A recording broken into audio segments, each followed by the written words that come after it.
ભાવનગર શહેરના કરચલિયાપરા વિસ્તારમાં થયેલી ક્રૂર હત્યા કેસમાં પોલીસે એક આરોપીને ઝડપી લીધો અને અન્ય આરોપીને ઝડપી લેવા અલગ અલગ ટીમ તૈયાર કરી। 20 જુલાઈ 2025ના રોજ થયેલી આ ઘટનામાં યુવાન રોહિત ઉર્ફે ગોપાલ હિંમતભાઈ બારૈયાની જાહેરમાં હત્યા કરવામાં આવી હતી। યુવરાજ મનોજભાઈ પરમાર અને તેમના ભાઈએ માત્ર એટલા માટે ઘાતકી હુમલો કર્યો કે ગોપાલે તેમને ગાડી ધીમી ચલાવવાનો ઠપકો આપ્યો હતો। નજીવી બાબતમાં ઉશ્કેરાઈને યુવરાજ અને તેના ભાઈએ તીક્ષ્ણ હથિયાર વડે હુમલો કર્યો હતો। હુમલામાં રોહિતનું ઘટના સ્થળે જ મોત થયું હતું, જ્યારે અન્ય 2 વ્યક્તિઓને ગંભીર ઇજાઓ પહોંચી હતી।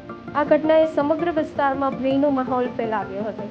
આરોપી ઘટનાના બાદ ભાગી છૂટ્યો હતો, પરંતુ પોલીસે સતત તપાસ બાદ યુવરાજ પરમારને ઝડપી વધુ તપાસ હાથ ધરી છે। હત્યા કેસમાં હજુ પણ અન્ય આરોપીઓની શોધખોળ ચાલુ છે અને પોલીસ દ્વારા કડક કાર્યવાહી કરવાની સંભાવના છે।